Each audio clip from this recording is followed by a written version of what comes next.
Har ila yau muna nan a babi na ɗaya, amma shafi na 3 cikin ƙididdigan Ingilishi.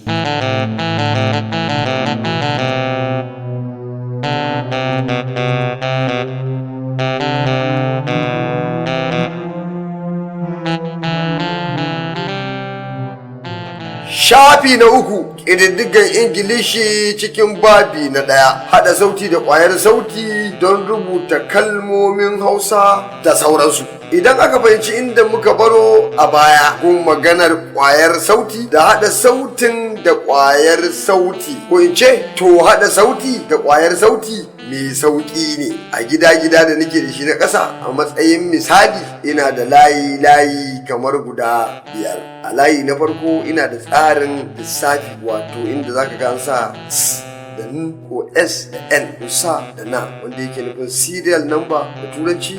A Hausance kuma yake nufin tsarin nambobi ko tsanin nambobi daga 1 har zuwa sama ba tsallake. Sannan kuma a layi na 2 ina da layin sauti, a layi na 3 ina da ƙwayar sauti, a layi na 4 kuma ina da sauti da wato ƙwayar sauti a haɗe, sauti da ƙwayar sauti a haɗe. Saboda haka za mu ci gaba. A tsarin nambobi na farko, a ƙarƙashin sauti ina da ta, a ƙarƙashin layin ƙwayar sauti ina da l, sannan a sauti da ƙwayar sauti a haɗe, wato ta da l, in ka haɗa su za su baka tal.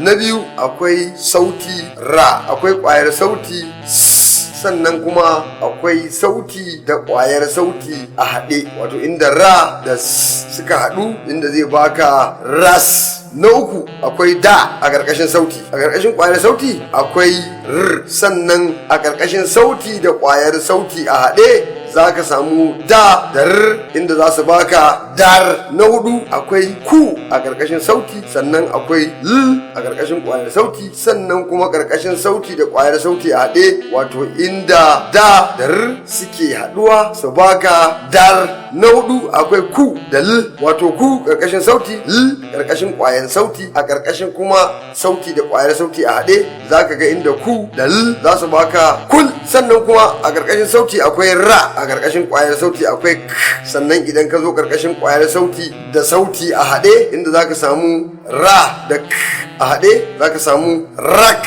A ƙarƙashin sauti akwai da, ƙwayar sauti akwai m, sannan idan ka zo ƙarƙashin sauti da ƙwayar sauti a haɗe za ka ga da da m inda za su baka dam. Idan makaraci ya yi la'akari da